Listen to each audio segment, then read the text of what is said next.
Hello, Romina. Happy Friday to you. Hello, and happy Friday to you. So it is such a treat to end my week with you and then to slowly start moving into the weekend. This is nice Friday feeling, right? It is a nice Friday feeling. And thank you so much for taking the time to be on this podcast with me and to answer the three questions. So I'm so pleased that you were in the book and you agreed to tell and share a bit of your stories, your career successes, and some very inspirational quotes. So exciting. That's getting close. So the book will be out soon and then people can learn more about you. But before we get started today, I know you very well, and we've had the great opportunity of volunteering together for many years now. And I was calculating back, I think the first time we really started and like really kind of working together on the volunteer basis was in London, right? I met in London, I want to say, was it 2018? Something like that. Yeah. So it's been a while. It has one. You can't get Yeah. rid of me. Time goes quickly, absolutely quickly. It must have been. Yes, and it's been such a fantastic experience. It's been great to work with you, but it's been great to work also with the HVA and with the rest of the team. And it's interesting because I feel we've been through thin and thick in some ways, and that builds a great relationship. That's how teams Yeah, get built, right? that's true. Those relationships, I think volunteering together just, yeah, builds a different kind of bond because you have this common goal and this passion and something that you believe in and work together towards. And yeah, it's been a wonderful experience volunteering for the HBA. And the HBA is, for those of you that don't know, the Healthcare Businesswomen's Association. So you can definitely look up more. And if you want to meet great people, you can get involved in that. So I obviously know you fairly well, but for those that don't, will you share a little bit about yourself? Yes, absolutely, yeah. So I'm Romina Oxborogh. Live in London, in the UK. I've lived in London for 25 years, but I've lived in many other countries. I lived in Italy. I grew up in Argentina. I lived in France. I am a scientist by training. I have a PhD and worked in science, clinical development, and pharma all my life. And I started working as the event scientist, and then moved on to manage science. I did an MBA because I realized that I actually wanted to once I started doing management and you start doing, numbers and budgeting and focusing and managing Mm-hmm. people, you really want to learn the other side of what you're doing. And so did an MBA, which was really, really helpful in that respect. And then, I moved to the preclinical world, clinical world, post marketing, observational, real world data study. So I feel I've done the full The cycle full of, and I've spectrum, kind of yeah. started from preclinical, which is really interesting. So I kind of kept moving my way through that, Up the phases. up the phases and up the drug development cycle, and worked also in where I'm focused on at the moment is what's called managed access programs, so vision of access to medications outside of clinical trials, and collection of real world data in that space. So yes, I feel I've been all my life working in pharma. At the moment, I work for a company called Decisive, and I am their chief delivery officer. Sorry, I got my job title wrong, which essentially means that I am accountable for delivering work to our clients. I manage the operations team. I also work on implementing strategy. I work very closely with the CEO of the company, and it's a very exciting time. Yeah. It is, I think in general, it's an exciting time in drug development where things are going. If you look at biotech, if you look at pharma, and just, yeah, the space that we're in. And what a diverse life/career you've had. So not only do you bring so many cultural insights into your life and into work, but also, as you said, working from preclinical in the early drug discovery phases to where you are now is incredibly valuable. And as I think about women's careers, or I guess anyone's careers along those lines, and the MBA that you did, you're constantly upskilling and improving your knowledge to be able to also grow your career. So impressive. Thank you. Yeah, it's just part of, I guess it's part of who I am in some ways. I think learning and having, essentially growth mindset of thinking, well, actually, why can I not do that? And why should I not do that? Or what is out there that is different? And how can I use my skills? And what are my strengths? And, we all have choices. And absolutely fine to choose not necessarily to progress and to find a stable job that you really like and that allows you to do maybe other things. But I think there's nothing wrong being ambitious. And I think sometimes, and I faced that during my career on talking to people who maybe ask me, oh, where would you like to get to? And I'm like, well, I'd like to get to the C-suite. And literally somebody said, well, why? I'm thinking, well, would you be asking that question to a man? There's nothing wrong with Nope, being probably ambitious. not. There's nothing wrong with wanting to progress and to keep learning, and there's nothing wrong with not wanting to do that and finding your space where you excel and building on that knowledge essentially. Yeah, definitely. And challenging yourself. So we all have different levels of how we challenge ourselves. And for you, it's a clear step to move into the C-suite and potentially lead a company. And that's what you work for, and that's what excites you. And to your point, I think it's also important that others don't, and others want to be fantastic at the level where they are. What's so fantastic is that there's space for all of that. And Absolutely. thank goodness that there's space for all of that. Absolutely. That actually leads in nicely to the first question that we have today, and it's about playing it safe. And I know that you haven't always played it safe, so it's going to be interesting to hear your response to this. If you reflect on your career and you reflect on a big decision that you had to make, you ask yourself, or have you asked yourself, what if I don't do this? What if I don't take this step or make this decision? How would your career potentially been different if you hadn't made maybe you can share a particular story, a decision that you made? See, it's really interesting because it's a really difficult question to answer for me because I think I've made so many decisions that have been pivotal, that have actually made a huge difference in my career, but also in my life. Because of course, your job is interlinked with your life, and with, for example, where you live. When at one point I finished my PhD and I applied for what used to be a Marie Curie industrial fellowship. I finished my PhD in Italy. And that was to work in the UK. I mean, if I hadn't done that, obviously my life would be very different. I've been in the UK now for 25 years, and I would have a very different career in Italy. I probably would not have met my husband. It's that because it goes back a little bit about on how, if you like, how you see your career, how you see if you like your life, yourself finding, a job, a lifestyle, a location that you really like, and you do that, and that's great. Or are you open-minded to growth and to learning and to exploring and to finding something a bit different and trying and failing? I mean, that Yep. all of those decisions, all of those different changes I made could have all kind of failed. It would have been a safe failure. I mean, you can always go back and do something else.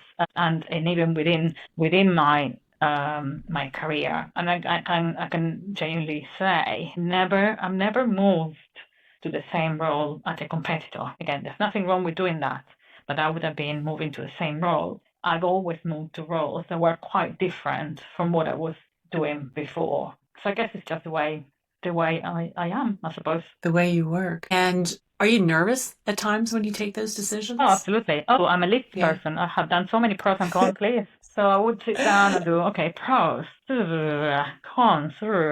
What happens if everything goes wrong? What if I absolutely Okay. hate it? What if I don't get on with the team? What if I'm just not good at it? Or what if I find that that's not the environment for me? And I have had that situation. I remember moving to a job that on paper was great, and actually was a great job. It wasn't for me. It didn't play to my strengths. It wasn't the environment I was happy in. I think the team were lovely people, but they didn't have the kind of goals that I had. And I very quickly, literally in the first 3 months, realized that wasn't the place for me. I But didn't. that's great that you realized that so quickly Yes, and I that you know, but then it was a actually, little bit disappointing because I thought, oh, how did I make this mistake, right? And yeah. what am I going to do now? I don't want to leave today. I don't want to leave them in the trouble, if you like, because they were lovely people. It was a great, great project, great idea. It just wasn't for me. So it needs to take some, conscious decision making of, okay, I'm going to do all of I need to do to get this. I need to set up something, to get it all set up in the right way with a mindset that once I've done that, I am going to leave because this is not the right thing Okay. for me. And sometimes it's not that easy. But once you made the decision, saying, well, okay, I know where I'm going, I know what my goal is, and I know where I'm going to try to achieve. You do make those mistakes. But that was quite early on in my life, in my career life. And actually that was great because once that happened once, I kind of knew that if I made the same mistake again, it's not irretrievable, right? Right. Yeah. The worst that could That is happen so is, true. well, it's not quite the right place for you, and you're going to have to potentially move to somewhere else. And there are always options. I think sometimes we feel that there aren't, but they're there. I think so, and I think especially, I mean, we are privileged. Let's be honest, we are privileged about True. because of where we live, because we could have an education. So we always have to remember that we do have options. Absolutely. Yep. It'd be, Yeah. I think it'd be disrespectful to people in countries and where they don't have options to actually feel that we don't. Yep. So true. Yeah, you're so right. We're in such a We're privileged privileged. position. Yeah, we're definitely privileged. So idea and point to reflect on is that there are options, and you can make your lists and you can fill a notebook with lists, but it's still also okay to make a decision and have it not be the right one, because that's life. And you can't know. I wish we had a magic ball and we could look and to see and have everything be simple, but then you don't learn either, right? If every move that you make is always smooth and easy, then how do we And learn from and those? I know people might disagree with this, but if every move were easy and smooth and almost predictable, I think we would be really, really bored. Yeah, I think so too. Yeah. Although sometimes I like it. I know, and I know, I'm also been Sometimes thinking, it's just a yeah, but I little could bit, do but with a yeah. couple of weeks of boredom, Yeah, a right? couple of So weeks it of, doesn't yeah. it doesn't happen very often. But I mean, imagine if your life were completely planned, and if you could now know, when things will happen. I mean, would it really be It would be boring. interesting? Just not sure. Yeah. Yeah. Then what's the fun of it? That's the part of the fun of waking up every day. You just don't know what's going to happen. So Mhm. nice. And then along those lines, if you think about some of the decisions that you've made and the people that you've been in touch with and contact with, is there someone that you feel has had a really significant impact on your career, on your life? And if they were here on the podcast with us, what would you say to them? There have been many. I think that's the reality. I guess I've been working for more than 20 years or more. Yeah. So I've been lucky to have met so many different people, great leaders, and some leaders that were not that great. And I have to say, they were actually really helpful as well, even if Mm, it maybe was frustrating or it was a bit painful. But I think it was really important to work with very different people. And if there is somebody who you think that they're not a very good leader or they're not a very good manager or they don't really, it's very difficult to work with them, I think it has always been useful to analyze why and what they're doing that is not working, and learn, what what you don't want to do essentially. But in terms of leaders, I had really very very good leaders during my career. I think that's always been it's key because it's key to have somebody you can look up to and think, okay, that's the kind of role model I want to follow. It's important to have somebody who gives you feedback, good or bad, because that's really the only way you learn. And yes, and I mean, I remember a particular leader. I would say I wouldn't say always agreed with everything she did, but there was so much learning that I have done from that person. And what would I tell them? I suppose is it's really interesting because of course maybe they don't even know that they have such an impact mhm. on my career. But I think what was really important was the role modeling. She was so good at what she did, absolutely excellent at what she did. She had very clear principles, and you knew what they were. It's like guiding principles on what were the priorities and how you approach some things. Did she get everything right? No, no, absolutely. But it was a learning. I think the leaders have always admired are those people who are very strategic and who are trying to essentially have a goal in mind and who work to get to that goal without ego. It doesn't need Without to be, ego. yes. So the people who are essentially are motivated by the goal being achieved, not necessarily by being credited with achieving the goal, which means Mhm. that they would, and that's what's really strategic, influence and work with people in such a way that the goal was achieved. When you analyze what they did, you realize that they really were behind getting that done and influencing and managing behind Yeah. the scenes sometimes to get there. The goal wasn't to get credit for that achievement, but it just wants to make it happen. Yeah, that's a really, first of all, an incredible skill set. And then to you're right, let that ego fall away and to have this vision of where you want to go and what needs to be achieved. And that's it. And you can just stand in the sidelines and potentially never get credit The for reality that. is, Wow. people will know that's what they did. It doesn't need to Yeah. be, True. externalized. It may not be the big flashy, but Exactly, people but know. I love that. That's true. That's great. It'd be fabulous if more people were like that. Yeah. Nice. I love that. And would you like to mention that you mentioned a woman, or or are you going to drop her a note? I think that's the I nice think thing that's to what I do. better do because I don't know Yeah. if they would be happy with being named. But I'm always very Okay. conscious on Yeah. Maybe you privacy. can send her a link to it and say this was about you. Yeah, nice. So, and as you think about your legacy, your own Mm. legacy and how you want to be thought about, what would that be? What would that legacy be? Again, hard questions. Yeah, really. And it's been a long week. Again, I think in a way I love to know that the work I did has made a difference, and it's small. It's not. It doesn't have to be very huge. But it's made a difference to individuals, and really that's what I think is legacy: is making a difference to the people around you. I think this is why I've been always very keen on volunteering for the HVA and, for example, mentoring. And I'm doing a mentoring, and I've been doing this for quite a few years, and it's just so good to see when people succeed, right? When you can pass the knowledge that you gained. I think that's probably my biggest objective now moving forward is on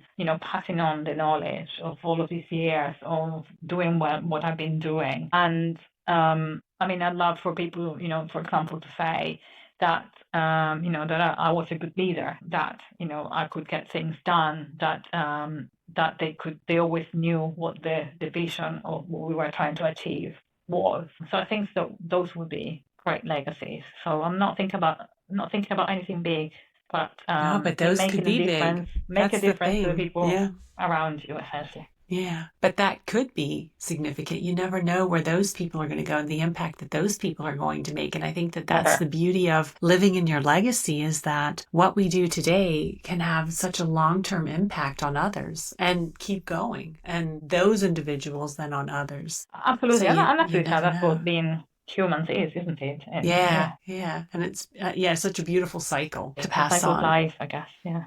Yeah, it is. Well, thank you. I feel very privileged that we know each other and I learn from you too, also in our volunteering roles and to see how you work and the way that you articulate and the way that you think and you are very strategic. And I've definitely picked up on a lot of that over the years working with you. So thanks to you as well for me. Well, thank you. No, it's been a pleasure, and it's been such a good team to work with, and yeah, and I know we will always be in Yes, touch, and we will always work together in we one will. capacity or Or another. another, exactly. So we Yeah. have our calls now scheduled, which is really nice. And I think that's a tip for people too. Those Mm-hmm. people that you want to stay in touch with, right? We Make made the the time. commitment to each other that we've scheduled calls at least once a month to catch up and see how we're doing. And that's just so important to not necessarily think, oh yeah, next month, but to set that time, really important. Well, it's important for me and I think for you as well Yeah, that yeah, no, that we do that. absolutely. And I think that's the other thing, like when I suppose when you get to it's like a more senior level, right? It can be quite a little bit of a lonely space sometimes, and it's so good Mm. to talk to other people, but also again thinking about sharing information, thinking about what are other companies doing, what are people in the countries doing, what are people in other Mhm. sectors doing. It can really, really open your mind to some ideas. And It it's about does. that growth mindset of, what can I Yeah. learn and what can I pass on, essentially. Oh, yeah. Yeah, definitely. All right. Well, thank you for spending some time with me. And I wish you a fantastic weekend, a relaxing one and fun. Hope you have good weather in the UK. Sunny at the moment, so yes, yeah, looking good. And So keep likewise, our for being a fingers lovely. crossed. Thank you Yeah. for a great conversation. Thank you for a very Thanks. thoughtful and quite challenging question. Yeah. Yeah, we'll be in touch. All right. Talk to you soon. Bye.